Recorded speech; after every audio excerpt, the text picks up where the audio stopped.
au choix. Ce matin, nous allons parler un peu de réglementation de l'intelligence artificielle en Europe. Vous savez que c'est l'actualité actuelle. Et c'est l'actualité actuelle, c'est l'actualité. Et ses conséquences dans le domaine de la défense. Il ne s'agit pas nécessairement de dire nous avons tort, nous avons raison de réglementer. Il s'agit plutôt de commencer à regarder un peu si c'est une force pour nos démocraties, si c'est éventuellement une faiblesse, et surtout comment les gouvernements occidentaux, comment les démocraties s'organisent, se mettent en ordre de bataille pour traiter le sujet. Pour ça, nous avons 5 panélistes hors pair, mais évidemment, je les présenterai à tour de rôle. Alors, pourquoi aborder ce sujet aujourd'hui? Eh bien, c'est parce que l'actualité fait que le binômage intelligence artificielle et défense est devenu quelque chose d'extrêmement sexy. Quelques exemples très récents. L'Assemblée générale des Nations unies a adopté la semaine dernière une résolution initiée par les États-Unis et soutenue par plus de 120 pays. L'Union européenne élabore un règlement sur l'intelligence artificielle avec une approche basée sur les risques. Je vous rappelle également qu'en novembre 2023, 28 nations étaient représentées à Bletchley Park et vont se retrouver en Corée du Sud en mai, puis en France en novembre prochain. Et le président américain a signé un executive order sur le sujet et a créé l'Institut américain pour la sûreté de l'intelligence artificielle. Alors, ces initiatives politiques, est-ce une force? Est-ce un sujet à traiter différemment des autres? C'est peut-être ce que nous allons essayer de voir ce matin. Les 5 panélistes qui sont là vont prendre la parole chacun pendant 5 à 10 minutes pour donner un point de vue. L'idée étant de croiser les regards sur ce sujet. Je reviendrai probablement avec 1 ou 2 questions vers eux. Et l'objectif ce matin est de vous laisser la parole pour une session de questions-réponses pendant environ le tiers ou la moitié du temps. Commençons par l'ambassadeur Pierre Gillon, qui est, monsieur l'ambassadeur au ministère belge des Affaires étrangères. Vous êtes en particulier ambassadeur pour le cyber, le numérique et les technologies. Vous connaissez également les sujets défense pour avoir été conseiller du ministre de la Défense belge. Et je n'oublie pas non plus que vous êtes de la promotion Romain Gary de l'École nationale d'administration. Vous savez tous que la présidence belge du Conseil de l'Union européenne est déjà à mi-mandat et que beaucoup a été fait pendant cette présidence dans le domaine des nouvelles technologies et du numérique. J'ai entendu dire également que pour la première fois, des ambassadeurs cyber et les coms cyber militaires se sont réunis, ont travaillé ensemble. Voilà de belles avancées, en tout cas telles que je le ressens. Donc, monsieur l'ambassadeur, quels éclairages pouvez-vous nous apporter sur l'état d'esprit qui prévaut lorsque dans une même phrase on parle d'intelligence artificielle et de défense? Quel est notre niveau de maturité en Europe sur ce sujet? Voilà, merci beaucoup, bonjour à tous, très heureux d'être là. Et je voudrais dire tout d'abord que je vais élargir un peu le propos et ne pas me limiter au niveau européen, mais élargir au processus diplomatique en cours pour appréhender l'intelligence artificielle. Comme vous le savez, l'intelligence artificielle offre de nombreuses opportunités, mais elle pose aussi de nombreuses questions, des risques et parfois des menaces qui sont difficiles à évaluer, et nous allons y revenir certainement plus tard dans la présentation et dans le débat. Le défi pour le pouvoir public, pour les autorités publiques évidemment, et pour les législateurs en particulier, c'est le retard par rapport aux évolutions technologiques qui vont à un rythme très élevé et qui pose un défi de réglementation et de régulation du côté des pouvoirs publics. Alors, le débat éternel, et c'est la question qui nous sépare souvent de nos amis anglo-saxons, c'est faut-il une régulation ou pas de régulation? Est-ce qu'il faut que le législateur fixe des règles ou laisser au secteur, aux entreprises, le soin de s'autoréguler? C'est un défi important. Les matières sont complexes et de nouvelles formes de gouvernance sont évidemment nécessaires, des nouvelles formes de gouvernance qui impliquent les parties prenantes. Alors, le législateur européen a fait le choix de rédiger AI Act, la loi sur l'intelligence artificielle, qui est la première législation mondiale sur l'intelligence artificielle et qui vise aussi à avoir un effet externe, à projeter la conception européenne, les valeurs européennes, le respect des valeurs universelles et de servir de modèle pour le monde extérieur et fixer un peu le ton. Alors, cette législation vise quelques objectifs. Le premier objectif, c'est de faciliter le fonctionnement du marché intérieur. 2, de promouvoir une approche centrée sur l'humain et sur la confiance dans les systèmes d'intelligence artificielle. De protéger évidemment la sûreté et les droits fondamentaux des citoyens européens. De protéger notre démocratie et l'état de droit. Et enfin, très important, de soutenir aussi l'innovation. Le débat éternel, lorsqu'on fait de la régulation, et en particulier dans cette matière-là, et vous en êtes évidemment conscient, c'est où place-t-on le curseur entre l'innovation et la protection des droits. Lorsqu'on régule, évidemment, on limite, et j'entendrai plusieurs qui pensent parmi vous, toute régulation va brider l'innovation que vont faire les entreprises. Elles doivent s'adapter à des règles qui coûtent de l'argent, qui nécessitent des ressources. Donc, comment fixer le curseur entre innovation et régulation pour protéger les droits? C'était l'enjeu de l'AI Act qui a été finalisé. Alors, je voudrais dire que beaucoup d'États dans le monde s'intéressent à l'intelligence artificielle et développent leurs propres règles. Et donc, l'Union européenne ne fonctionne pas non plus dans un écosystème isolé du reste du monde. Et l'objectif aussi, après l'adoption de cette réglementation, c'est d'avoir des dialogues bilatéraux avec d'autres pays dans le monde entier afin de pouvoir comparer les approches respectives et, si possible, d'harmoniser les approches. L'approche retenue par l'Union européenne est une approche basée sur les risques, c'est-à-dire hiérarchiser les risques et définir des règles qui s'appliquent selon les risques des systèmes d'intelligence artificielle. Le premier niveau de risque, ce sont les risques jugés inacceptables, et ceux-ci ont été purement et simplement interdits. C'est ce qui concerne vraiment l'intimité de l'humain, le scoring social et d'autres domaines. Le deuxième niveau de risque, ce sont les niveaux de risque élevés et très élevés. Et là, pour les systèmes qui sont dans ce niveau de risque, ils sont soumis à des règles de conformité et de tests préalables avant d'être mis sur le marché. Enfin, il y a des systèmes d'intelligence artificielle avec des obligations spécifiques pour les systèmes qui entrent directement en contact avec l'humain, c'est-à-dire des systèmes, des obligations de transparence où ce qui est produit par l'intelligence artificielle doit être labellisé et indiqué comme tel. Et puis enfin, il y a la quatrième catégorie de risques, ce sont les risques minimaux, où les risques sont mineurs et ne doivent pas avoir de réglementation particulière. Au niveau, ça c'est ce qui se passe au niveau de l'Union européenne, c'est une approche marché intérieur, protection des droits. Parallèlement, s'est conclu la semaine dernière la négociation d'une convention cadre au niveau du Conseil de l'Europe qui vise à protéger les droits et la démocratie. Vous savez, le Conseil de l'Europe, basé à Strasbourg, est une organisation qui vise à protéger les droits et la démocratie.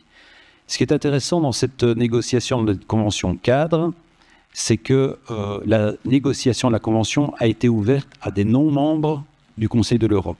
Et par exemple, les États-Unis et le Canada ont participé aux négociations de cette convention.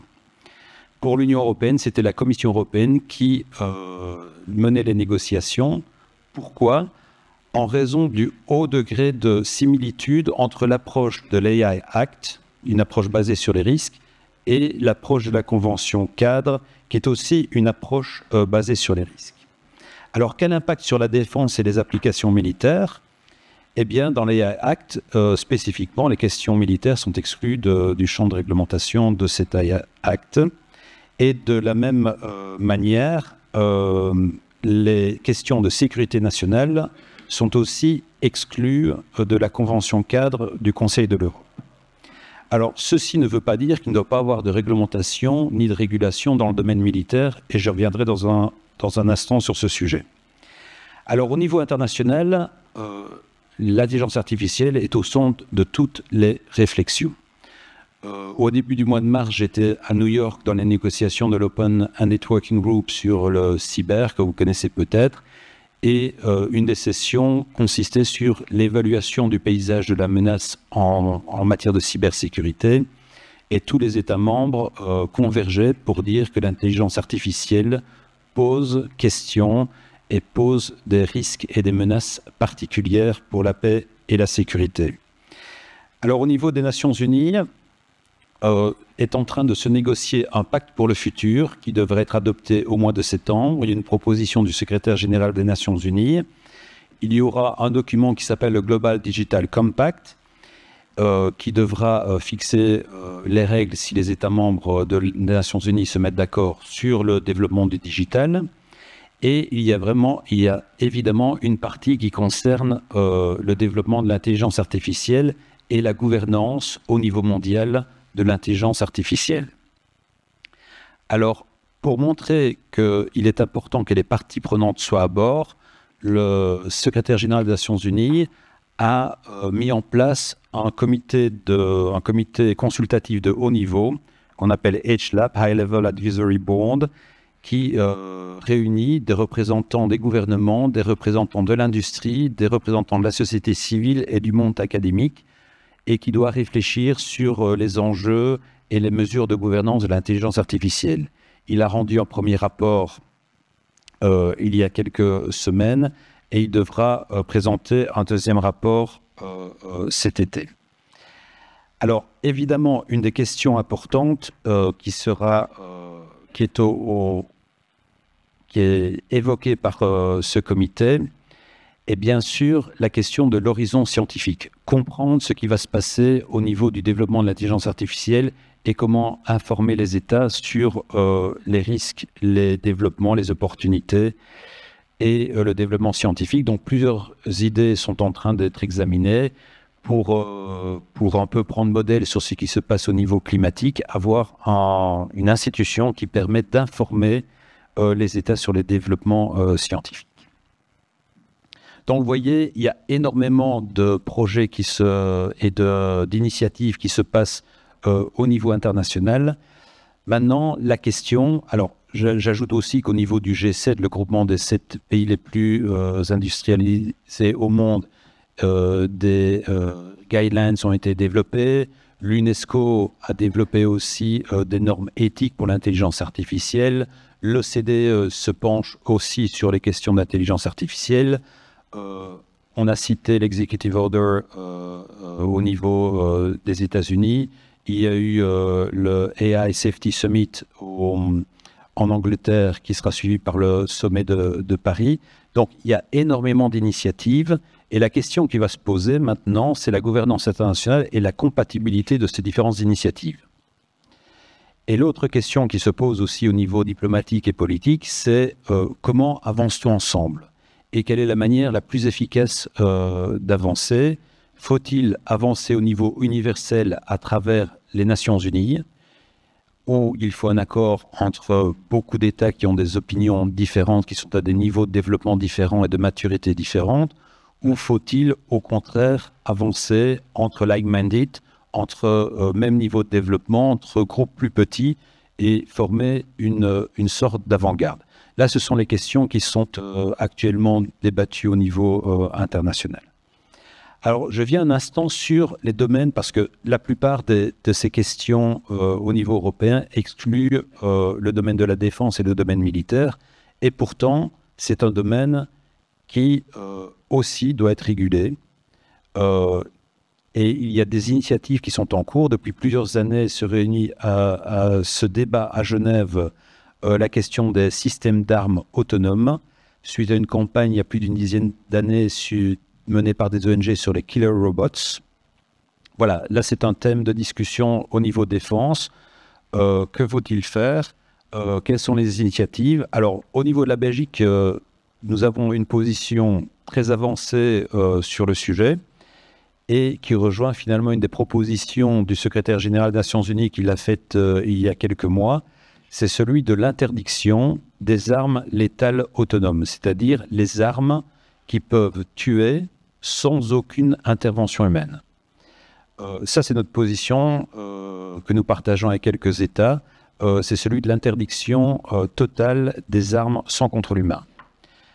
Et nous plaidons pour que des principes soient définis pour ce qui concerne l'utilisation des armes avec un impact, une influence significative de l'humain pour ce qui est du ciblage ou ce qui est aussi de la décision de prendre une action qui peut tuer l'humain.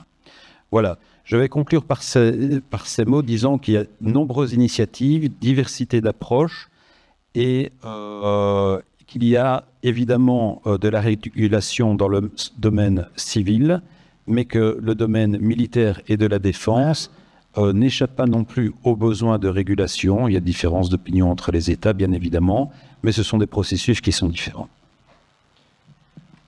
Je vous remercie, monsieur l'ambassadeur. Et puisque nous avons évoqué le binomage diplomate et militaire, je vais maintenant me tourner vers le général Michel Van Strieten. Mon général, cher Michel, vous êtes ingénieur de formation. Dans votre carrière militaire, vous êtes vite intéressé aux nouvelles technologies et leur application dans le domaine de la défense. Je peux en particulier mentionner le rôle majeur que vous avez joué pour l'adoption et la mise en œuvre de systèmes de drones au sein des armées belges. On se rapproche là des systèmes d'armes autonomes que vous avez évoqués il y a un instant. Mais vous avez également tenu la plume, pour ainsi dire, de la nouvelle vision stratégique de la défense belge.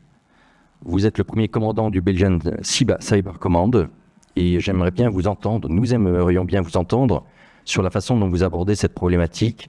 Quelle est la place de l'intelligence artificielle dans vos activités? Comment articulons-nous intelligence artificielle et cyber dans le domaine de la défense? Bonjour à tous. Pour répondre à cette question, peut-être partir du début et quand même me permettre une petite entorse à l'accord, c'est-à-dire une expression en anglais, Back to the Future. Back to the Future, pourquoi? Quand vous examinez ce qui se passe par exemple en Ukraine, vous voyez qu'il y a des actions au niveau militaire qui font penser à la Première Guerre mondiale jusqu'à la Première Guerre mondiale. Ok. Mais il y a la couche de la digitalisation qui vient s'entremêler dans ce combat de la Première Guerre mondiale. Et donc c'est pas la digitalisation de la société, à mon sens, qui était la base de la transformation au sein de la défense belge avec la mise en place d'un commandement cyber. C'est pas seulement une couche qu'on rajoute. C'est quelque chose qui est intriqué dans le physique, dans le réel. Et donc, c'est comme en physique quantique, c'est intriqué, c'est pas le déconnecté l'un de l'autre. Depuis une quinzaine d'années, on voit cette digitalisation de la société qui prend beaucoup d'ampleur. Et donc, au niveau défense, au sein de l'OTAN, on a mis en place en 2016, au sommet de Varsovie, un 5e domaine opérationnel. Enfin, dans l'ordre, c'était le 4e, pour l'anecdote. Un 5e domaine opérationnel qui est le cyberespace. Alors, le cyberespace, à côté des espaces physiques, air, terre, mer et l'espace physique. Ce qui est très caractéristique à ce 5e domaine opérationnel, enfin, dans les 5 domaines opérationnels, le but, c'est de planifier et d'exécuter des opérations militaires. Parce que les adversaires le font aussi. Et donc, dans la particularité de ce cyberespace, c'est que c'est un espace construit par l'humain, dont la propriété, enfin, qui est mis en place pour 80 voire 90% par des grandes sociétés et de grandes entreprises non publiques, des grandes organisations non publiques. Ça, c'est le cadre du setting. Et donc, ce cyberespace comprend, à notre sens, 3 couches. Une couche physique, enfin, il y a la couche cyber, la couche logique, que tout le monde appelle cyber, mais qui n'existerait pas sans émetteurs, récepteurs, canaux de transmission en fibre optique ou ondes électromagnétiques le long de la surface de la Terre, les 4G, 5G, whatever G, ou les ondes électromagnétiques qui transitent par l'espace, point à point dans les communications satellitaires classiques. mais de plus en plus au travers de constellations de microsatellites qui sont mises en place à 500 000 km d'altitude, qui constituent et qui constitueront une deuxième couche physique de cet espace, de ce cyberespace. Alors j'oubliais les câbles intercontinentaux, les câbles sous-marins le long des côtes. Tout ça est un grand ensemble global très, très complexe sur lequel on rajoute une couche qui est la couche virtuelle, sociale, informationnelle, les médias sociaux, les applications, enfin tout ce qu'on fait dans cet espace. Alors, comme Pareto l'a dit, il y a 80% de bons là-dedans pour la digitalisation de la société, pour l'évolution, mais puis il y a the dark side of the force qu'il faut prendre en compte aussi. Et donc, c'est pour ça qu'au sein de la défense belge, on a mis en place un commandement cyber.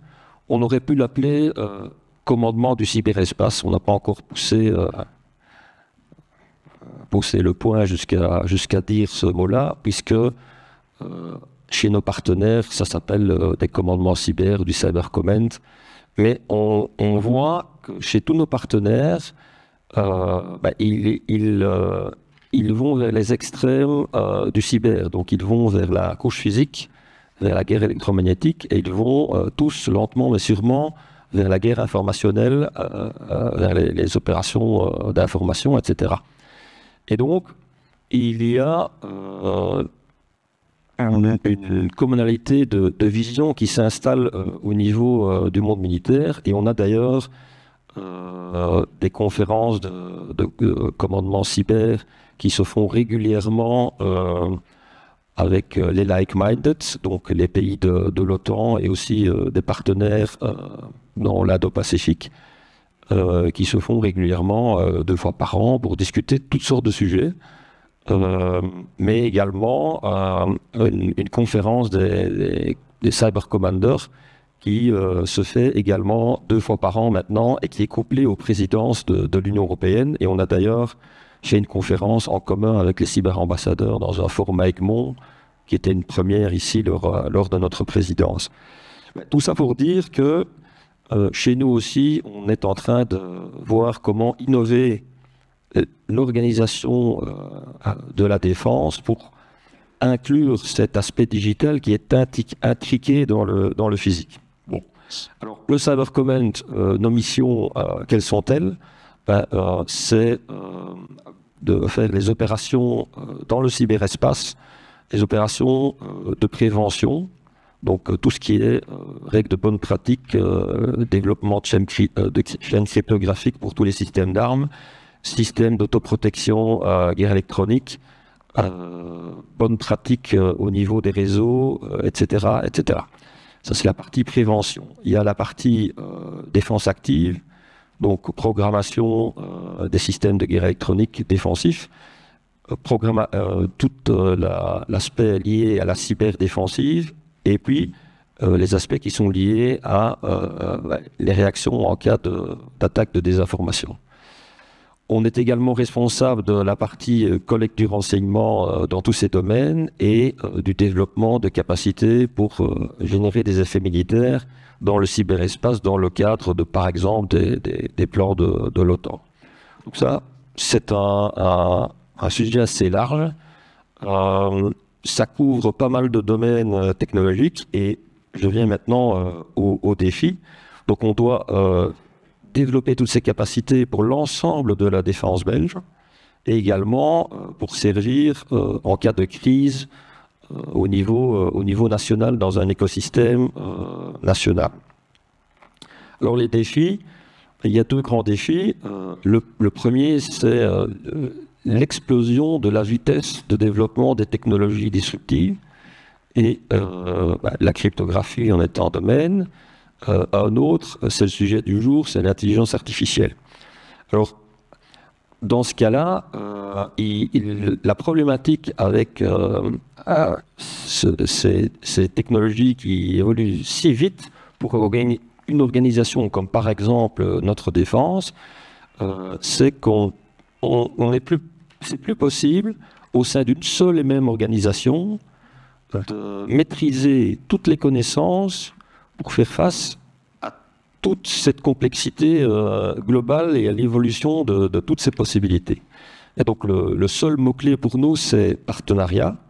Des partenariats qu'on a mis en place évidemment tout d'abord, je vais dire, au niveau opérationnel avec les partenaires opérationnels en binational au sein des deux grandes organisations défense, donc au sein de l'OTAN et de l'Union européenne, et également avec les partenaires sur le plan national, donc comme l'équivalent de la gendarmerie en Belgique, la police fédérale, ou les services de renseignement, ou le centre de crise, ou le centre de cybersécurité Belgium, ou la cyberdiplomatie, etc., etc. Et donc, au sein d'une plateforme qui fonctionne dans la structure du Conseil national de sécurité en Belgique, donc avec les ministres régaliens, on a une structure de Conseil national de sécurité où les questions de sécurité sont débattues et décidées, entre autres l'attribution, en cas d'attaque cyber, on pourrait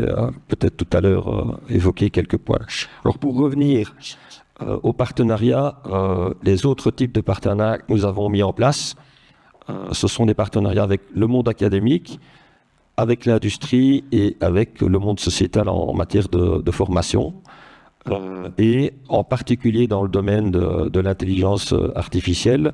Nous avons un partenariat structurel avec notre école militaire, et au travers de notre école militaire, avec le rayonnement de tous les projets auxquels ils participent, avec les universités et les centres de recherche au niveau national, mais également le rayonnement au niveau des différents projets de recherche au niveau international.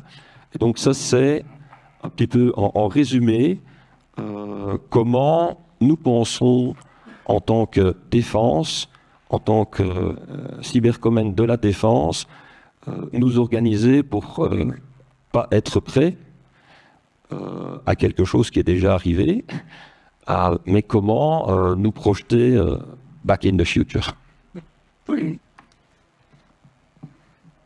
Merci mon général. Je vous propose maintenant de nous tourner vers le Luxembourg. Ben Fettler, vous êtes ingénieur également de formation. Votre carrière, elle, est civile et vous rejoignez les équipes gouvernementales du Luxembourg en 2017 et le département de la Défense en 2019.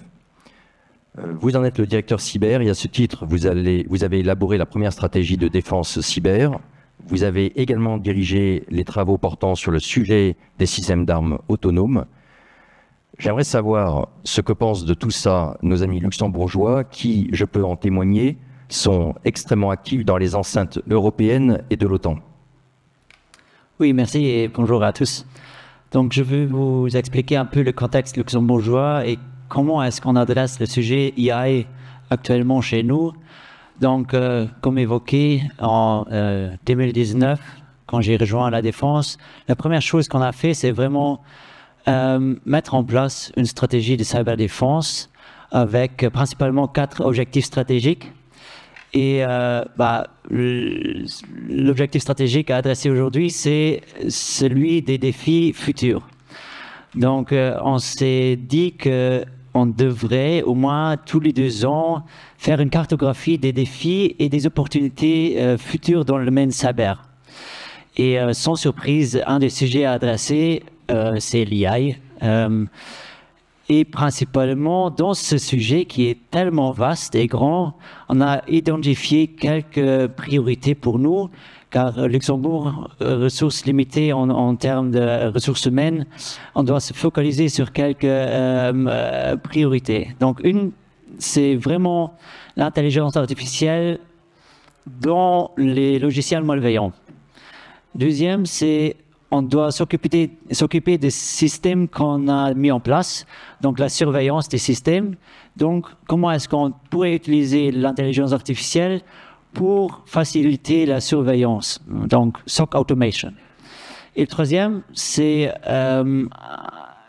ce qui est lié aux autres domaines auprès de la défense, c'est l'IA dans les systèmes d'armes. Donc, le sujet est un peu plus vaste, c'est les technologies émergentes dans les systèmes d'armes, mais souvent on parle ou on se réduit sur l'intelligence artificielle par après. Sur base de ces priorités identifiées, c'est notre ministre qui a mis en place ou qui a rendu le sujet au niveau du Conseil du gouvernement au Luxembourg, où on a pris la décision de mettre en place un groupe de travail interministériel, car on a identifié, sans surprise, que c'est un sujet interdisciplinaire. Donc, c'est pas seulement quelque chose qui doit se faire au niveau de la défense, mais il faut interagir avec les différents autres acteurs. Donc, une fois l'industrie, donc c'est pourquoi dans ce groupe de travail, on retrouve le ministère de l'économie, la justice, bien sûr. Au niveau international, il y a beaucoup d'initiatives, comme évoqué par monsieur l'ambassadeur. On a eu le ministère des Recherches et de l'Éducation supérieure, car il faut vraiment comprendre la matière. Donc, il faut lancer les projets de recherche dans ce domaine et leur donner les moyens de faire proprement les recherches pour prendre des décisions informées par après et de le donner comme input aux différentes négociations au niveau international. Après, on avait aussi, bien sûr, d'autres acteurs comme le ministère de la Digitalisation, etc., etc. Ça nous a pris une année pour, une fois, identifier toutes les initiatives qui étaient initiées au niveau de l'UE, de l'OTAN, mais aussi encore d'autres initiatives un peu plus régionales, pour se donner une image sur ce qui se passe. Sur base de cette information, on a pris la décision d'inviter aussi les sociétés civiles à cette discussion. Donc, on a organisé une conférence internationale et on a invité des experts dans le domaine éthique, des experts techniques, des experts juridiques et les sociétés civiles, comme évoqué la campagne Stop Killer Robots, par exemple, comme exemple. Et en plus de tout ça, c'était public. Donc, on a aussi invité les citoyens à participer à cette discussion et pour récupérer vraiment leur point de vue, comment est-ce qu'on doit réguler l'IA dans le domaine de la défense. Mais on ne voulait pas seulement poser des questions comme ça, on a mis en place une plateforme d'e-learning, car la réponse n'est pas blanc ou noir. Il y a beaucoup de situations ou de contextes où l'IA est une opportunité. Par exemple, dans des domaines où les humains, les soldats, ont des difficultés. Prenons un exemple, une surveillance 24/7, c'est pas faisable par un être humain, mais par une intelligence artificielle, c'est pas un souci. Mais après, il faut se demander quelles sont les lignes rouges qu'il faut pas du tout surpasser. Et le mandat de ce groupe interministériel, c'était vraiment d'identifier quelles sont les lignes rouges pour le Luxembourg. Donc, on a proposé une position pour le Luxembourg au Conseil gouvernemental qui a été approuvé en octobre dernier. C'est public, donc tout le monde peut le voir et se renseigner là-dessus. La première question qui se posait au niveau du groupe de travail, c'était qu'est-ce qu'on comprend sous le terme de, par exemple, le système d'armes autonome. Qu'est-ce qu'il veut dire autonome actuellement et dans le futur? Car actuellement, intelligence artificielle, c'est encore un stade assez limité, mais on voit que dans le futur, ça pourrait devenir vraiment un danger. Car on entend aussi souvent le principe que l'être humain doit être encore involvé dans les décisions. Donc, human in the loop. Mais vous tous avez du Netflix à la maison, donc oui, vous pouvez encore choisir entre les films, mais l'algorithme derrière a déjà vous fait une présélection. Et donc, votre décision est déjà un peu manipulée. Donc, ça, il faut vraiment éviter où il faut vraiment comprendre comment le système a pris cette décision. Donc, il faut vraiment avoir une transparence dans tout le cycle de la décision. Donc, toutes ces questions, il y a énormément de questions, on les a adressées dans ce groupe de travail et on a essayé de développer quelque chose. Et maintenant, on est en train de promouvoir ce qu'on a identifié au niveau international. Car on s'est dit, OK, le Luxembourg a une position, mais ça n'intéresse pas les grands players, donc l'Amérique ou je sais, l'autre côté, la Chine, par exemple. Donc maintenant, il faut aller au niveau international et essayer de trouver des consensus, des moyens pour le faire. Donc, il faut commencer avec des principes très simples. Et là, je crois, c'est l'opportunité de s'aligner aux régulations qui sont déjà existantes. Donc, par exemple, l'AI Act, de prendre ce principe, donc le risk-based approach, et de voir si c'est aussi applicable ou est-ce qu'on peut l'adapter au secteur de la défense. Voilà. Ça, c'est pour vous donner un peu ce qu'on fait au niveau de Luxembourg dans ce domaine. Merci. Merci beaucoup, Ben. On reviendra peut-être dessus, mais il est vrai que pour moi, français, sur un sujet comme ça, impliquer les citoyens autant en amont, ça peut paraître surprenant. Et c'est... voilà, donc on reviendra peut-être dessus dans les questions. Je voudrais maintenant, après 3 regards, depuis le gouvernement ou depuis les différents gouvernements sur ces sujets de réglementation de l'intelligence artificielle, je voudrais maintenant que nous nous tournions vers l'industrie de défense, vers l'industrie technologique. Parce que c'est eux qui doivent proposer des solutions, qui doivent naviguer en quelque sorte entre les besoins exprimés par les ministères régaliens, par la défense. Ils doivent naviguer entre ça et une réglementation qui va évoluer en permanence, qui est en avance ou en retard, je ne sais pas trop sur ce qui est souhaitable, et tout ça en essayant de faire des choses en accord avec nos valeurs. Alors, Monsieur Eric Van Kang. Eric, vous êtes depuis 3 ans à l'Agoria, vous êtes le Senior Business Group Leader dans le domaine cyber. Je rappelle, l'Agoria, c'est la Fédération belge des entreprises technologiques et ça inclut les industries de défense. Vous avez la mission de la promotion des nouvelles technologies et l'accompagnement de l'industrie dans ce cadre. J'aimerais savoir, nous aimerions savoir comment vous vivez en particulier depuis cette industrie de défense, l'accélération du tempo réglementaire au niveau européen et au-delà. Quel est l'intérêt des gouvernants comme de la société pour les nouvelles technologies et l'intelligence artificielle dans l'industrie de défense en particulier? Je vous en prie. Alors, bonjour à tous. D'abord, il faut comprendre le contexte. Je ne sais pas quel est votre niveau de compréhension d'un certain contexte. Il y a 2 mondes au niveau cyber. Puis, je parlerai de la couche AI par la suite. Donc, on a le monde classique de l'IT, que vous connaissez tous, un serveur, des PC, etc. Mais il y a aussi un autre monde qu'on appelle l'OT. Donc, c'est Operation Technology. Et le monde de l'OT, c'est un peu, si je peux vous donner quelques exemples, le nucléaire, les transports, gaz, électricité. Donc, c'est quelque chose plutôt du monde industriel, monde manufacturier.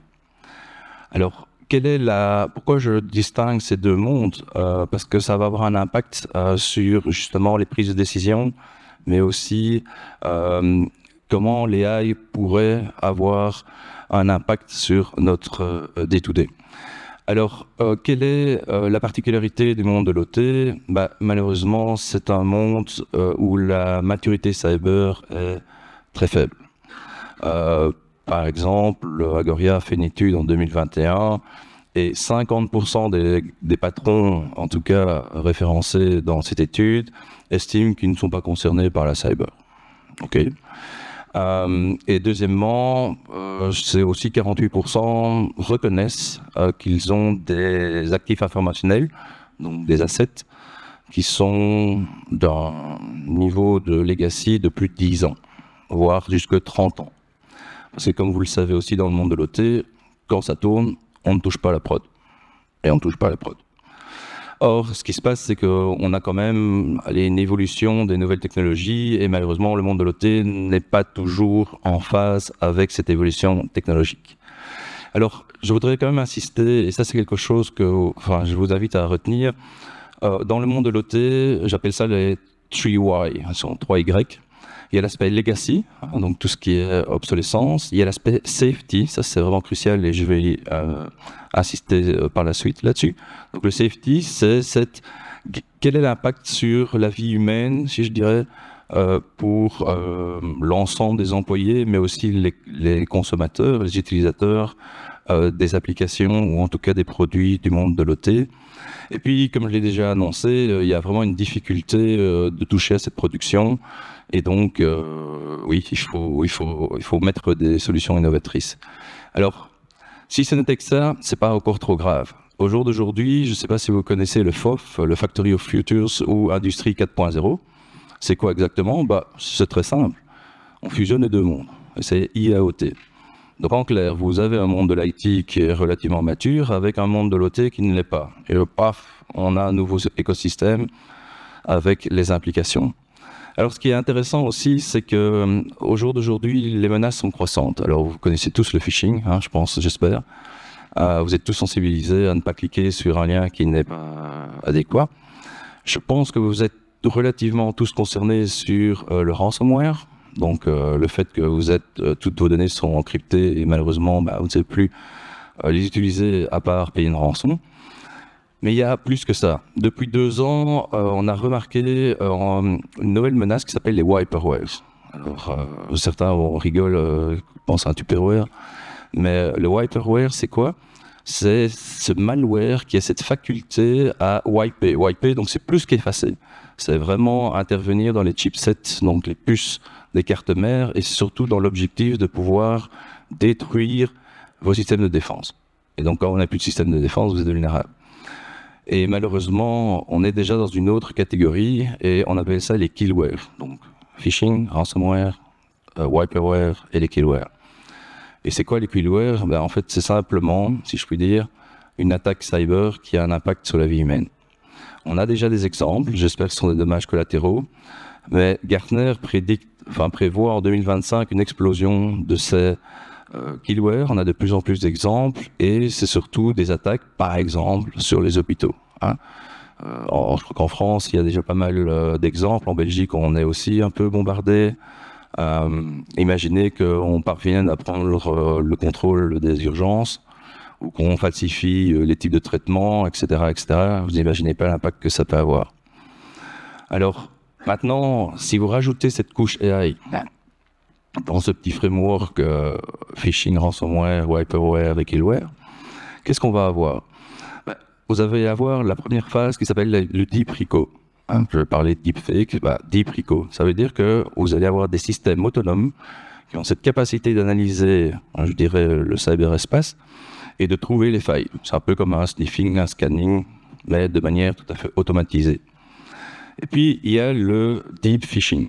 Alors, je ne sais pas si vous êtes au courant, mais on a eu un premier exemple ici en janvier où une société a perdu, je crois, 26 millions, une société chinoise, juste par le fait qu'ils ont eu un Teams avec les mêmes faciès, les mêmes comportements d'exécutifs, et donc c'était vraiment un type Teams. Mais c'était tellement bien fait qu'ils ont quand même payé suite à une décision managériale et tout était faux. Donc on est déjà à un stade très avancé sur le deep phishing. Et puis, ça c'est plutôt un terme personnel, je dirais le deep targeting. Alors qu'est-ce que ça veut dire le deep targeting? Je vais vous donner un exemple. Vous allez pouvoir cibler des targets, des cibles, vous allez vraiment bien pouvoir cibler de manière automatisée. Je vais vous donner un exemple. Par exemple, vous connaissez sans doute l'unité 8200 en Israël. Ils utilisent l'AI, et c'est tout à fait officiel, justement pour pouvoir prendre des actions offensives avec l'appui d'intelligence artificielle. Et puis, si on est au next step, killware, mais ajouté avec la couche AI, imaginez que, non, c'est même pas imaginer, pour le nouvel an chinois début février, vous l'avez tous vu, un beau dragon avec 4000 drones. Sympa. Autonome. Mais par contre, si vous regardez un peu en Ukraine, on a des articles avec 1 million de drones faits maison avec des petits missiles. Si vous combinez les deux, avec un bon algorithme, ça peut faire des dégâts.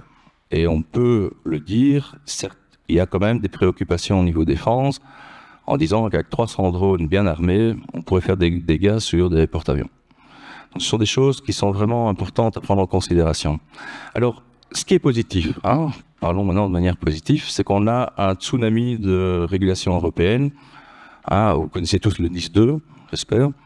On vient de parler de l'EA Act, mais il y a aussi le Cyber Resilience Act, il y a le Cyber Security Act. Donc il y a toutes des régulations qui arrivent, qui va permettre de cadrer certaines choses. La mauvaise nouvelle, c'est que souvent, quand ce sont des attaques de type étatique, nation state attack, ou des hackers professionnels, ils ne suivent pas toujours les règles. Donc c'est quelque chose aussi à prendre en considération. Alors je terminerai par peut-être une conclusion. Qu'est-ce que l'on peut faire? Alors la première chose, je pense qu'on a tous un rôle à jouer, et vous aussi. Je pense que vous devez vraiment sensibiliser ou évangéliser et de bien comprendre où est-ce qu'on en est aujourd'hui. Je crois que la solution, c'est partnership. On a de la chance aujourd'hui de pouvoir faire des partnerships avec la défense, comme Michel Van Straten l'a annoncé. Donc, Agoria collabore avec une centaine d'entreprises et l'objectif, c'est de pouvoir collaborer ensemble et de mettre en place des solutions ou en tout cas des approches pour pouvoir aider ce monde d'entités critiques. La deuxième chose aussi, je pense, aujourd'hui à 2h, on a justement un partnership avec le Luxembourg où on va créer la première journée cyber défense, donc des entreprises belges, des entreprises luxembourgeoises, et on va collaborer ensemble, faire le matchmaking et de voir comment on peut trouver des solutions. Alors aussi, au sein d'Agoria, je coordonne un business group qui s'appelle Cyber Made in Belgium. Vous pouvez les reconnaître, on a tous des lanyards noir, jaune, rouge. Et là-dedans, on a aussi développé vendredi passé un nouveau focus group qui est justement lié à ce monde manufacturier. Donc on a eu une vingtaine d'entreprises sérieuses qui ont une expertise là-dedans et on va pouvoir aussi adresser toute cette problématique. Alors, je terminerai par ça. Je pense qu'il faut être positif. Hein. On a pas mal de groupes et d'experts ici qui réfléchissent et qui travaillent et qui mettent en place des solutions. Et je suis convaincu que ce partnership défense et industrie, c'est la clé pour le futur. Voilà, merci. Merci Eric. Je propose que nous nous tournions maintenant vers l'autre côté de l'Atlantique pour avoir un regard encore différent. Et je vais demander donc au colonel Daniel Blanc. Donc, cher Daniel, je me permets de te parler en français. En fait, depuis la dernière fois que nous nous sommes rencontrés à Ottawa il y a quelques années, beaucoup de choses ont bougé dans le domaine de l'intelligence artificielle et maintenant on en parle en permanence dans le domaine de la défense. Avant toute chose, j'aimerais avoir, et je reviendrai après vers toi avec une question, mais j'aimerais savoir déjà quel emploi, quel usage vous voyez pour l'intelligence artificielle dans le domaine de la défense. Et tu parles en anglais tranquillement. Merci Harry, et c'est un grand plaisir d'être ici aujourd'hui. On a eu des bonnes discussions à haut niveau, mais maintenant je vais passer ça au quartier général d'une force cyber. So, I'm going to present this. Donc, je vais passer à l'anglais maintenant. Donc, parlons des avantages opérationnels, parce que c'est de ce dont il s'agit. Donc, pourquoi est-ce que l'intelligence artificielle est si essentielle aux opérations de défense? Nous sommes là pour défendre et gagner pendant les batailles, et ce dans le domaine physique et dans le domaine cyber. Vos fils, vos filles, vos partenaires font partie de ce combat. Et vous le savez, ici, en Europe, on connaît la réalité actuelle. La menace. Les acteurs à l'origine des menaces utilisent l'intelligence artificielle à l'heure d'aujourd'hui. Ils travaillent sur la vitesse et on doit défendre dans la vitesse aussi. Le niveau critique pour nous, les militaires, c'est qu'il nous faut voir d'abord, il nous faut être à même de décider rapidement et d'agir. Si pas, l'ennemi aura l'avantage.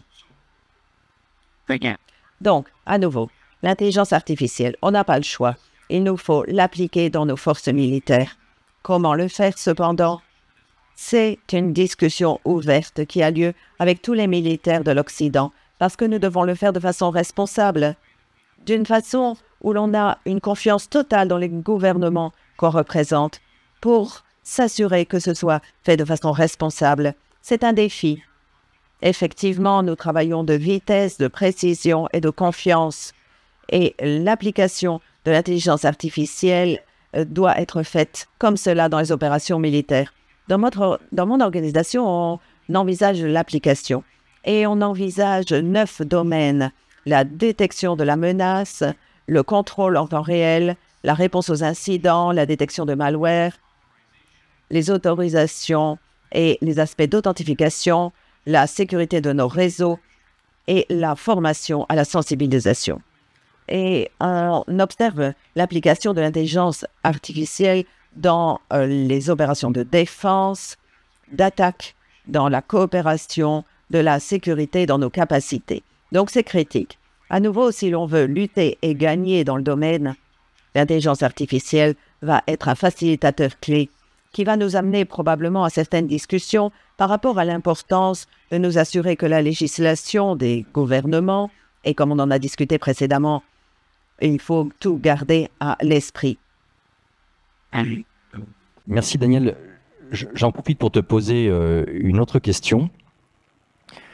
Tu as évoqué un peu le besoin de réglementation, en tout cas le fait qu'il y a des discussions entre pays occidentaux sur le sujet. Moi, j'aimerais savoir, d'une part, quel est l'état des lieux des réflexions au Canada et éventuellement quel regard tu as ou vous avez sur notre appétit pour réglementation en Europe. C'est une question dangereuse. Au Canada, on est en train de faire notre programme, mais en vérité, ça prend trop de temps. Et je pense qu'un des problèmes qu'on a, c'est que c'est un sujet très compliqué. Et pour nous, ça marche pas à la vitesse de la technologie. Et pour les gouvernements, je pense que des fois, ils ont un petit peu peur d'écrire quelque chose et faire une loi. Et ils savent que dans 1 an, ça va tout changer. So, I think one of the concerns we have is that... L'une de nos inquiétudes, c'est quel que soit le cadre de législation que nous construisons, et certains sont au niveau de la consultation, c'est que le cadre de cette législation va être très difficile à garder. L'analogie que j'utilise, c'est que si vous êtes appelé après en septembre, beaucoup de nos gouvernements ont mis sur pied des législations antiterroristes, mais s'assurer que cette législation demeure équilibrée, ça requiert beaucoup de contraintes. Ça a souvent été passé avec une clause de 5 ans ou un mandat de révision dans leur législation. Je pense que pour l'intelligence artificielle, c'est la même chose. On doit voir quelle est la législation qui a une révision obligatoire parce que la technologie de demain est inconnue. Et que, le quantique, comment ça va nous influencer à l'avenir? Donc, de la perspective canadienne, je pense qu'on est en deçà.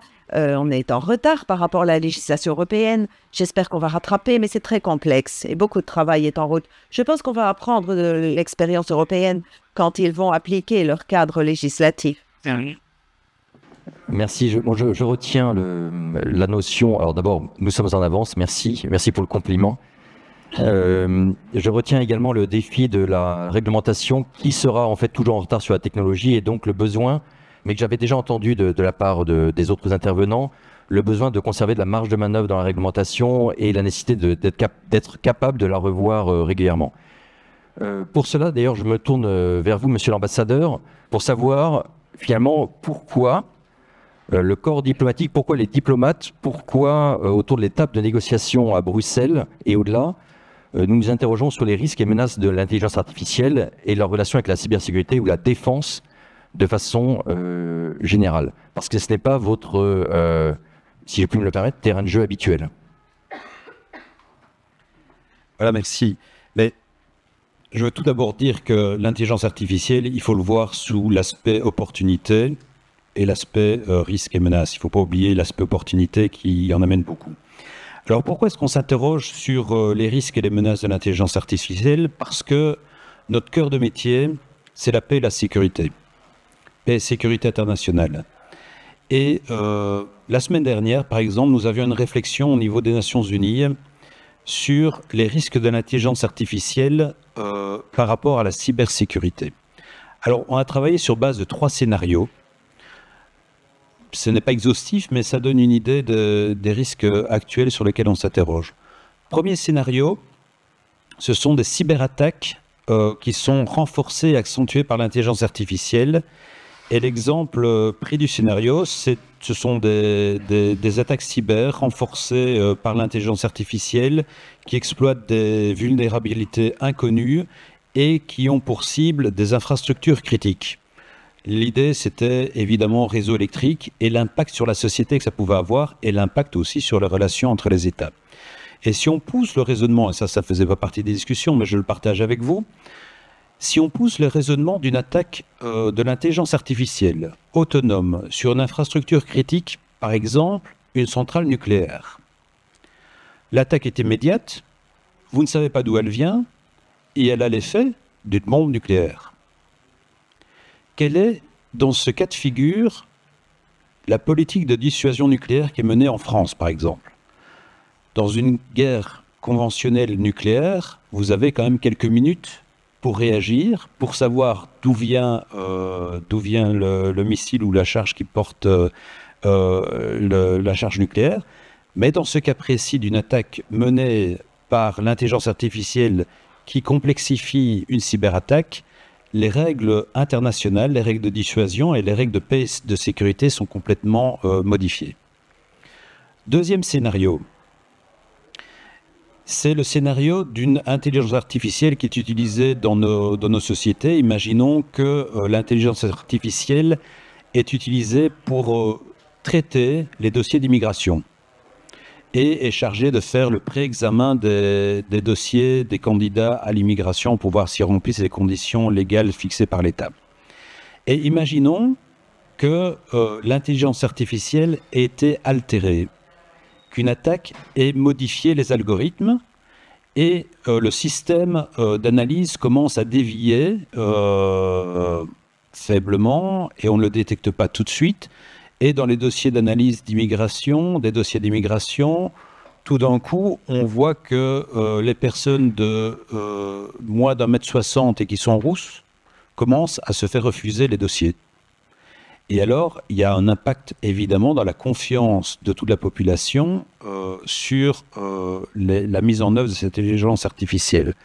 Donc, après les attaques cyber augmentées par l'intelligence artificielle, on a le cas des modèles d'intelligence artificielle eux-mêmes altérés par des attaques, par des défauts ou par des mauvais fonctionnements. Troisième scénario, c'est celui de l'intelligence artificielle qui perturbe et qui modifie notre perception de la réalité. Ce sont les campagnes de désinformation, ce sont les deepfakes, et ce sont évidemment les impacts sur les processus électoraux et les processus démocratiques. Vous imaginez un candidat à l'élection présidentielle qui tout d'un coup se désiste en faveur de son opposant avec une vidéo produite par l'intelligence artificielle qui influencerait les électeurs. Voilà, ces trois types de menaces, ces trois types d'approches de l'intelligence artificielle, ces scénarios, pour être plausibles à brève échéance et poser des questions pour les relations entre les États, pour la stabilité de nos systèmes démocratiques et la confiance dans les structures de l'État. Voilà ce qui nous préoccupe au niveau diplomatique et c'est pour ça qu'on s'intéresse à ces questions. Je vais vous proposer de passer aux questions venues de la salle, si vous souhaitez en poser. Pour ça, je vous demande de préciser éventuellement à qui vous posez la question, sinon de façon complètement arbitraire, je dirigerai vos tirs vers les uns et les autres. Pendant que vous réfléchissez à vos questions, je me tourne une dernière fois vers Ben, juste pour que vous nous précisiez éventuellement à quel horizon les autorités luxembourgeoises travaillent quand ils réfléchissent justement à ces stratégies. Oui, donc de notre point de vue, c'est très important qu'on implique aussi les citoyens, car il y a des impacts sur les citoyens. Donc, on prend des exemples ici sur comment est-ce qu'on pourrait utiliser les systèmes émergents pour les utiliser contre les intérêts des citoyens. Donc il faut aussi les inclure dans les... au moins les demander quels sont, à vos avis, les besoins réglementaires à mettre en place, aussi pour la défense. Et pour faire cela, ou pour faire cet exercice, il faut commencer à les informer sur les dangers et les risques, mais aussi les opportunités. Et pour les informer, si on nous réglemente trop, alors on ne pourra plus jamais réagir aux adversaires qui peut-être n'ont pas de réglementation en place. Donc voilà, on voulait faire cet exercice pour vraiment éviter par après, si on prend des décisions de ne pas trop réglementer, d'avoir peut-être sur la place publique une discussion sur pourquoi est-ce que vous avez pris une telle décision. On vous a demandé, on vous a informé aussi au début de cet exercice. Donc voilà, c'est quelque chose qui ne se fait pas toujours, mais dans ce domaine qui est encore un peu futur, on voulait essayer de le faire. Voilà. Je vous remercie. Donc, on ouvre la session de questions-réponses. On a à peu près 25 minutes devant nous.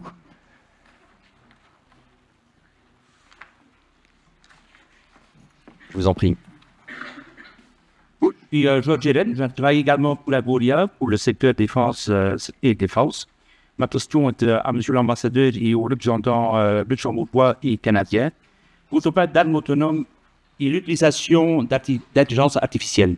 Vous avez cité l'intervention humaine, meaningful human intervention, donc pour éviter le comportement complètement autonome. Qu'est-ce que ça signifie en fait, meaningful human intervention? Parce que quand je prends l'exemple d'un deep targeting et puis d'un killerware, il y a peut-être l'humain qui est qui prend la décision, qui switch on le système, mais c'est quoi en fait meaningful human intervention? Qu'est-ce que vous comprenez par ça?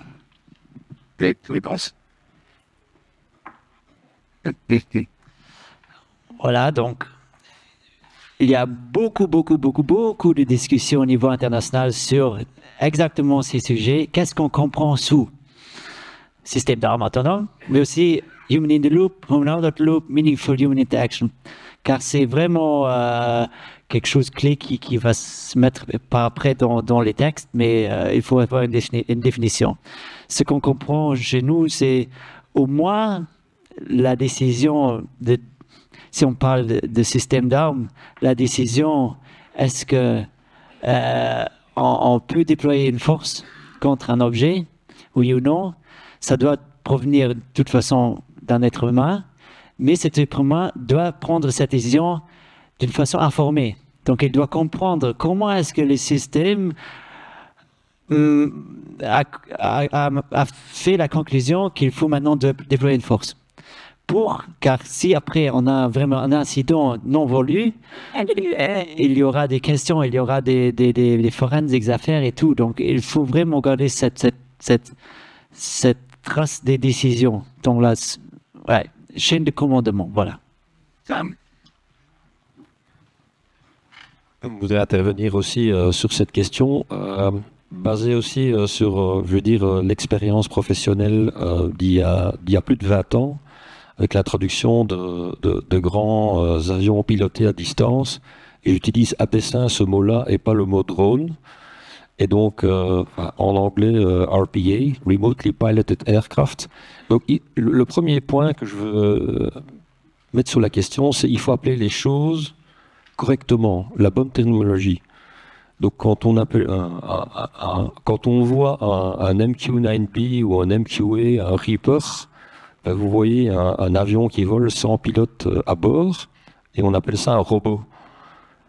C'est un avion qui est piloté à distance, dont le cockpit reste au sol, et dont le fly-by-wire, donc la liaison électrique vers les surfaces de commande des ailes de l'avion, sont faites par un data link, ou plusieurs data links. Donc c'est un avion. Doit être considéré comme un avion, ça se comporte comme un avion, c'est piloté comme un avion par un crew avec un multi-crew, avec un commandant de bord, un copilote, qui ont les mêmes fonctions qu'un crew à bord d'un grand avion de transport avec un commandant de bord et un copilote. Donc, le premier point, c'est d'abord appeler les choses ce qu'elles sont, enfin, l'essence de ce qu'elles sont. Le deuxième élément, et ça c'est pour rentrer un peu dans le débat de l'intelligence artificielle, c'est la différence entre automatisation, automation, et augmentation de la capacité d'analyse ou de prise de décision de l'humain qui est meaningful, qui a meaningful intervention dans le processus. La différence entre les deux, tout le monde sera d'accord pour dire qu'un médecin spécialiste qui utilise des techniques d'analyse, d'imagerie renforcées pour renforcer sa capacité d'analyse et détecter un cancer plus tôt, tout le monde trouvera ça tout à fait normal et légitime. Pour reprendre les exemples dans le domaine de la défense, si on doit pouvoir détecter plus rapidement des menaces d'attaque contre nos forces, c'est tout à fait légitime d'augmenter notre capacité à les détecter pour qu'on puisse prendre, dans une logique de planification militaire, rapidement des décisions. L'autre aspect, c'est automatisation à outrance. Donc, automatisation à outrance jusqu'à l'automatisation de la prise de décision. Donc, c'est là qu'est l'os. Et donc, tant que vous restez dans le domaine de l'augmentation des capacités d'analyse et que vous savez le justifier, donc ça c'est un autre débat, voilà, c'est là qu'est la limite. À partir de quand est-ce que, jusqu'où s'arrête l'automatisation d'une arme? Voilà. C'est ça la question. Donc, on peut automatiser des processus jusqu'à un certain point, mais pas dans l'absolu et dans l'extrême de toutes les prises de décision. Voilà donc deux éléments de discussion dans le débat.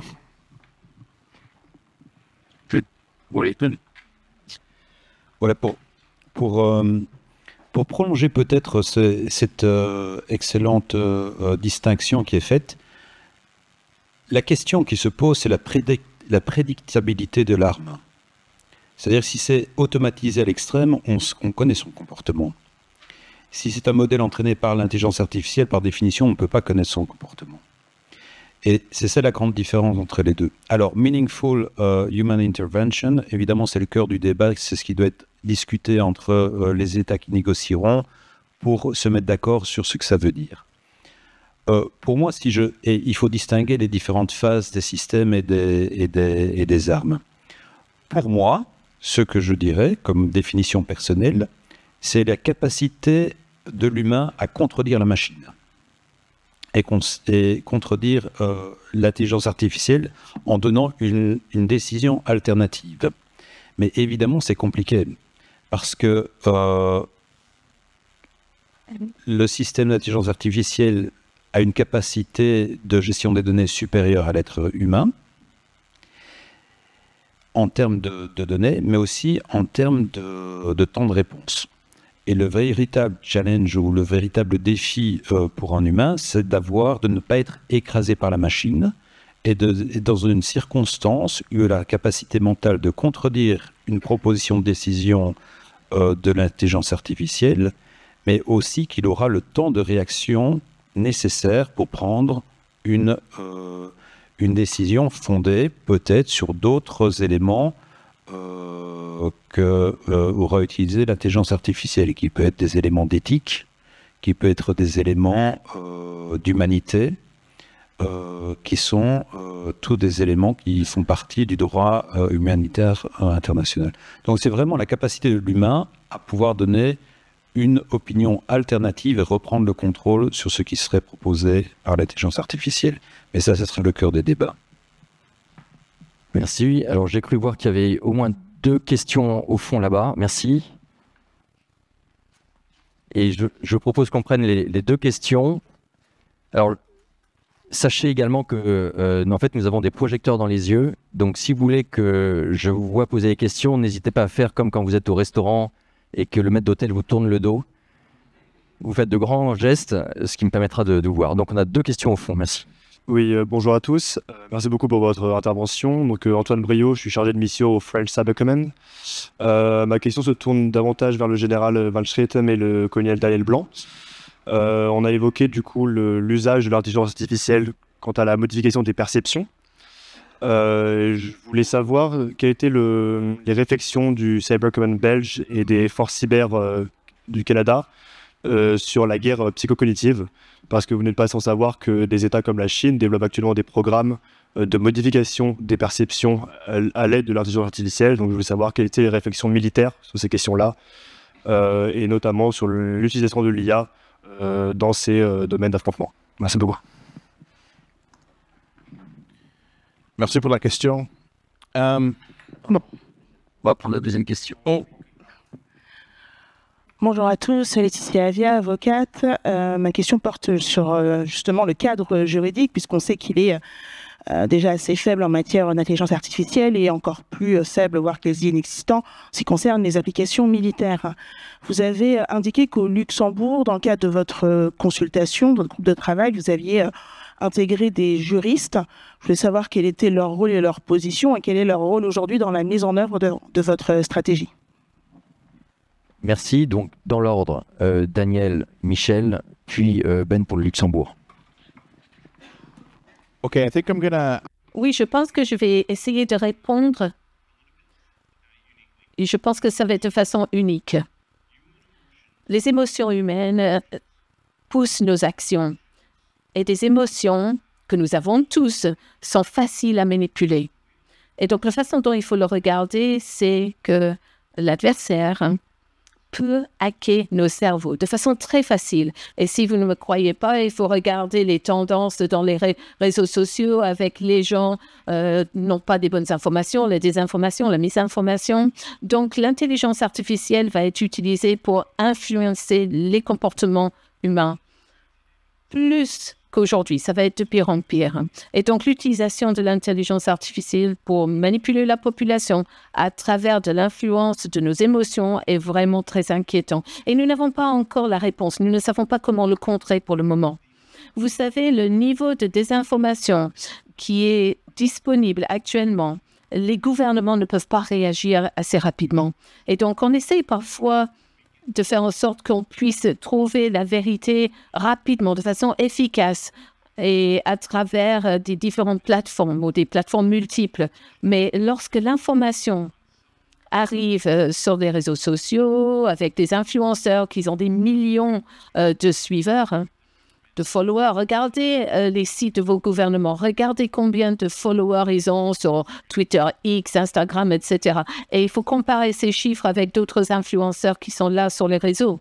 On rigole parfois en disant que la meilleure chose qu'on pouvait faire pour nos cyberforces serait d'avoir Taylor Swift qui retweet quelque chose que nous avons mis sur notre site parce qu'elle a des millions de followers. Les gouvernements n'ont pas ces nombres-là. Regardez l'âge de ces gens qui sont sur ces sites. Oui. Je ne pense pas que nous ou d'autres gouvernements sont vraiment au bon endroit pour sortir ces informations pour qu'on puisse les contrer rapidement. Je pense que c'est vraiment quelque chose de très nouveau. On essaie de trouver des solutions et j'espère qu'ensemble, à l'Occident, nous allons pouvoir trouver des solutions.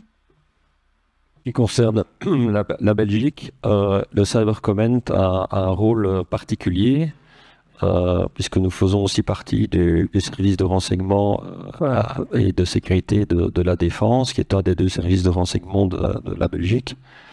On a un rôle particulier dans la détection de ce que nous appelons le FIMI, S-I-M-I, Foxtrot India Mike India, qui est une normalisation des définitions au niveau de l'Union européenne en matière de désinformation. Donc c'est Foreign Information Manipulation and Interference. C'est de l'interférence et de la manipulation d'informations d'origine étrangère. Et donc, comme il se doit dans un cadre démocratique, il faut être très prudent sur les capacités et les missions qu'on donne je veux dire, aux organes étatiques, a fortiori, je dirais, dans le domaine informationnel. Et donc, nous, notre mission est limitée au F de chimie, donc de détecter lorsqu'il y a une influence étrangère dans des débats radicaux dans l'espace informationnel en Belgique. Ça, c'est la mission. On a développé une capacité dans ce domaine-là depuis 2019, suite à des préparatifs pour les élections de 2019. On a réactivé ce processus et pour les élections qui ont lieu maintenant en juin, tant sur le plan fédéral, régional qu'européen en Belgique. Et on a développé une capacité, entre guillemets, enfin, pas entre guillemets, une capacité permanente dans le domaine. Alors, comment est-ce que ça fonctionne? Vous avez un débat qui est un peu, je vais dire, houleux dans les médias sociaux avec les agriculteurs. Parfois, ça vient d'abord de France. Quand il pleut à Paris, il mourit à Bruxelles. Donc après, vous avez ce débat.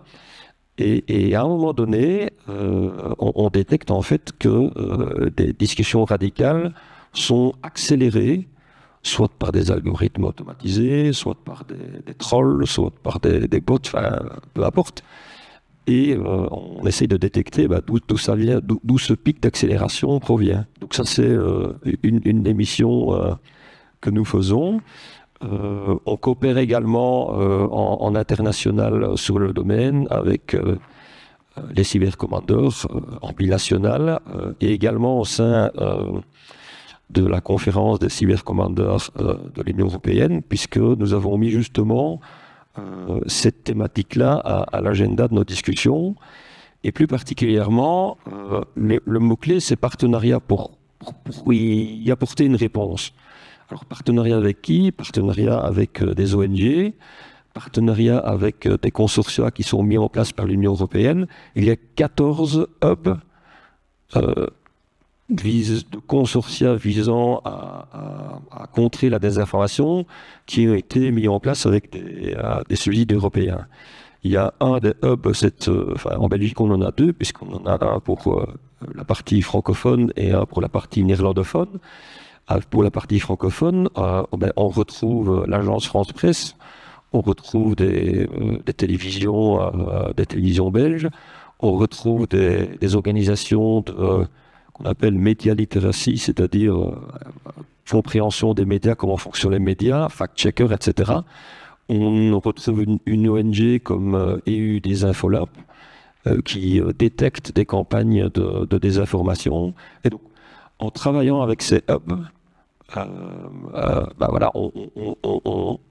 en travaillant en équipe avec ces hubs, on peut renforcer son dispositif défensif de détection. Donc ça, c'est la partie dont nous nous occupons. Au sein du Conseil national de sécurité que j'ai esquissé tout à l'heure dans le début de ma présentation, on a le Centre national de crise qui, eux, sont chargés de diffuser les mesures à la population et à certaines organisations critiques, etc. Les décisions qui seraient prises au niveau régalien du Conseil national de sécurité, mais également de mettre en place une plateforme pour augmenter l'awareness dans ce domaine-là. En France, vous avez l'organisation qui s'appelle Viginum. Donc voilà, c'est notre Viginum à nous, en équipe.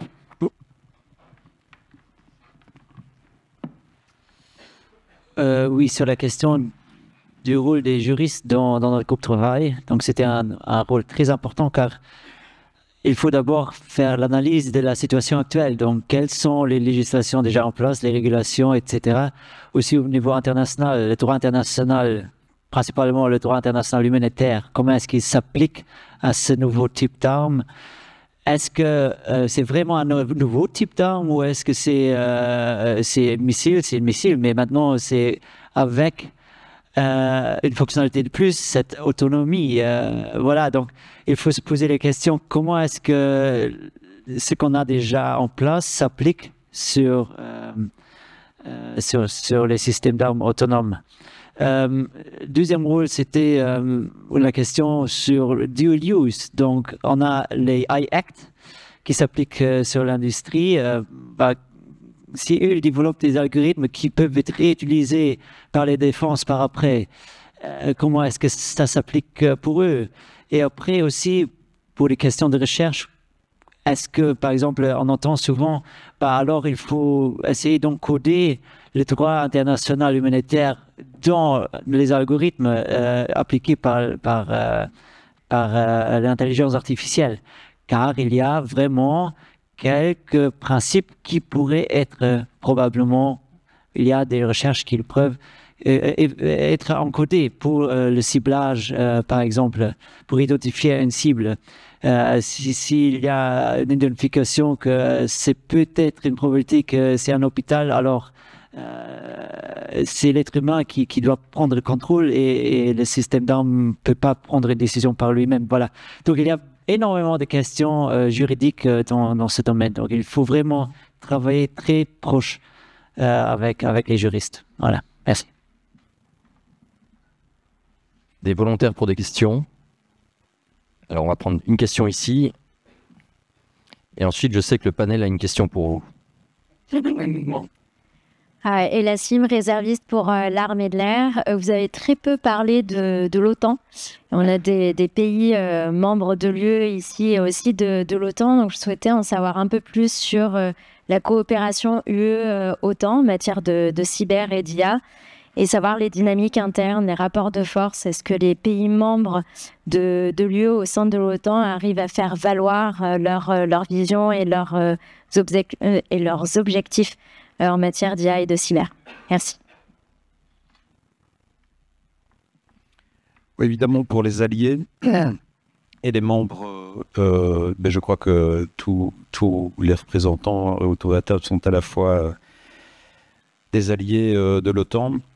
Le dialogue dans le domaine cyber, progresse. C'est un des objectifs aussi de la présidence belge de l'Union européenne, de se faire progresser la coopération entre l'Union européenne et l'OTAN dans le domaine cyber. Il y a des relations au niveau technique, il y a des discussions pour accorder le type de réaction, le type de réponse. Lorsqu'on l'a évoqué, une innovation que nous avons lancée, ça a été la première réunion entre cyber-ambassadeurs et cyber-commandeurs le 17 janvier dernier, où on a eu des sessions communes. Et évidemment, nous avions invité également un représentant de l'OTAN pour affiner la question des réponses aux cyberattaques, les réponses diplomatiques aux cyberattaques, qui sont les questions d'attribution ou autres. Alors, ça progresse, ça ne progresse pas assez vite. Et évidemment, comme dans toutes les organisations internationales, les discussions entre diplomates et les discussions diplomatiques répondent aussi à la qualité des arguments et à un certain rapport de force. Oui, j'en profite pour rebondir là-dessus. Effectivement, le domaine cyber au sens large est un des grands domaines de coopération UE-OTAN, en particulier dans le domaine de la lutte informationnelle, SIMI qui a été évoqué précédemment. Et on le retrouvera certainement aussi dans le domaine de l'innovation et en tout cas du soutien à l'innovation. Et c'est là que les réglementations, la notion de réglementation européenne aura de l'importance. Autre question de la salle? Oui.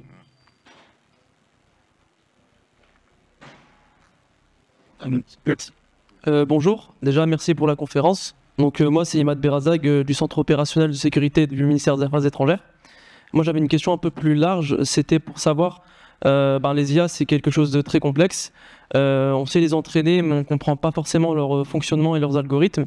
Et dans le cas où une IA en fait impliquerait la perte de vie humaine, qui en serait tenu pour responsable d'un point de vue légal? Est-ce que c'est l'éditeur du logiciel ou c'est le client de l'intelligence artificielle? Je ne sais pas si quelqu'un avait osé une réponse. Je ose une réponse. Certification de la navigabilité aérienne. Alors, comment ça fonctionne? In a nutshell, le fabricant de l'avion, il doit assurer que techniquement l'avion fonctionne suivant toute une série de normes et de critères.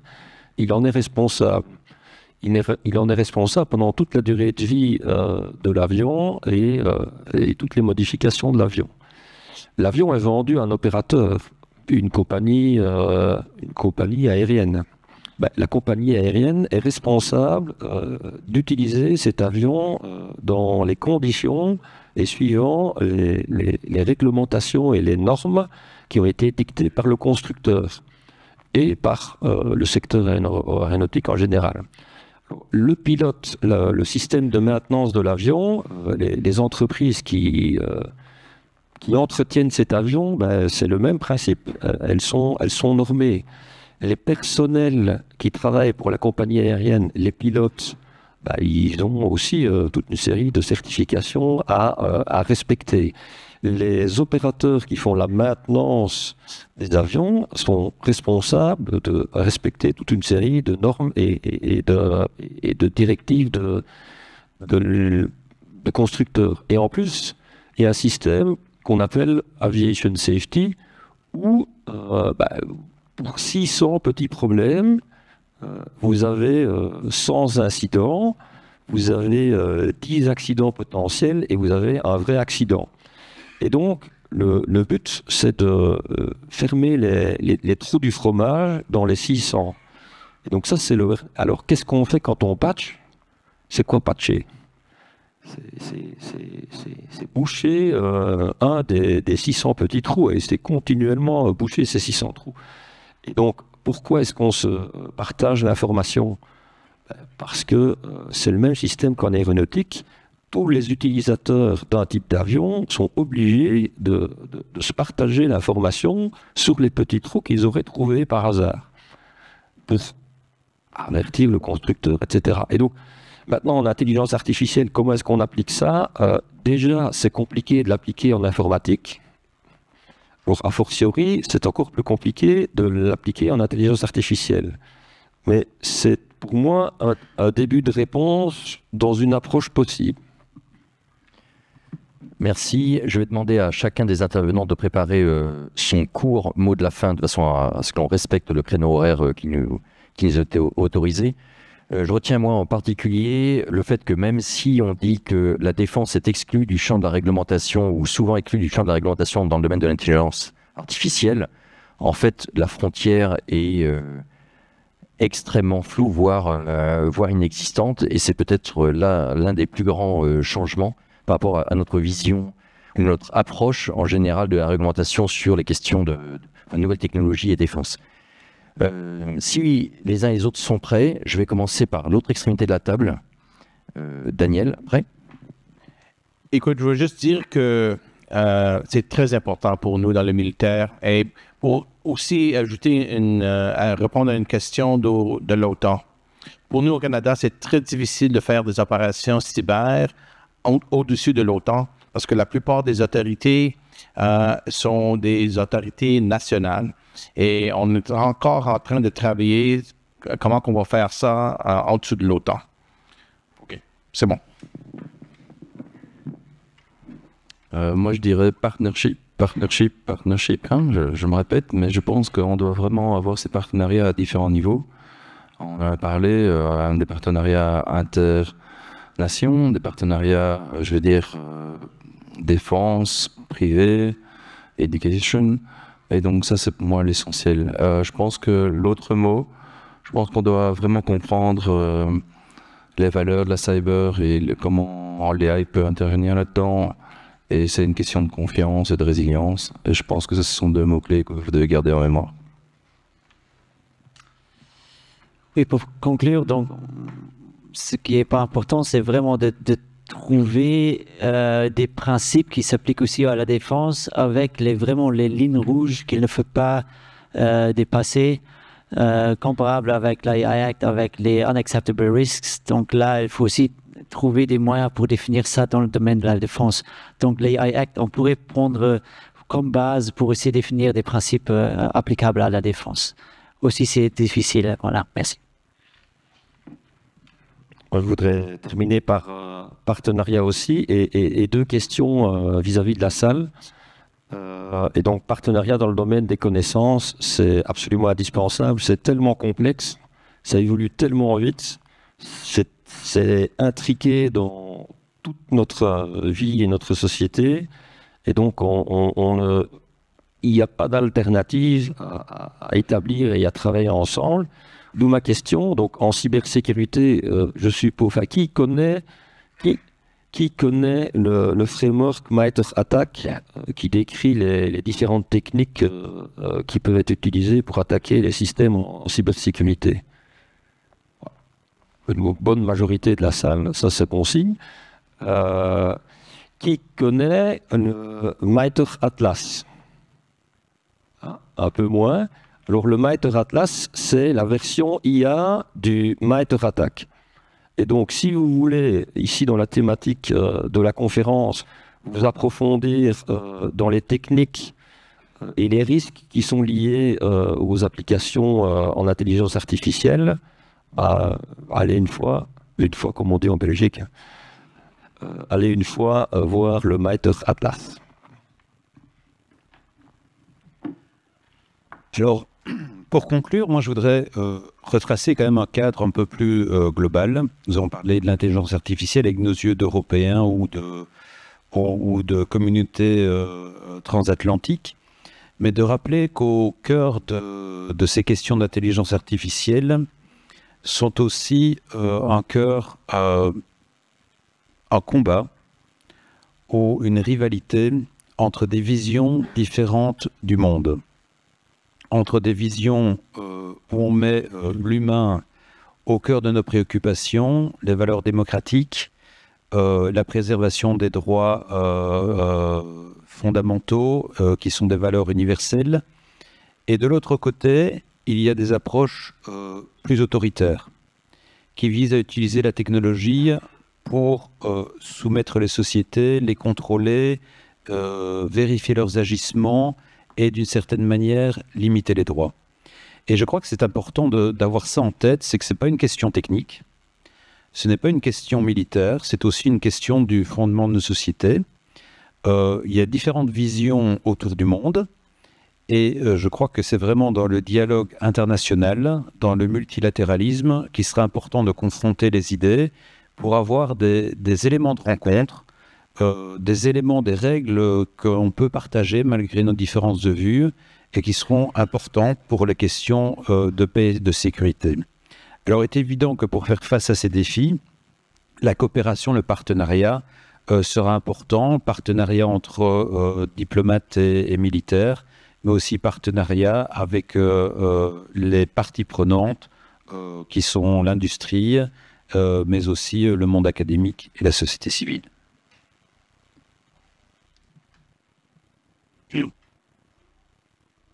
Avant de remercier les panélistes, nous vous souhaitons à tous un très beau FIC. On était en phase d'échauffement, donc merci à vous en particulier pour les questions bien ciblées. Donc très beau FIC à vous toutes, à vous tous, et je vous demande de bien vouloir remercier les 5 panélistes.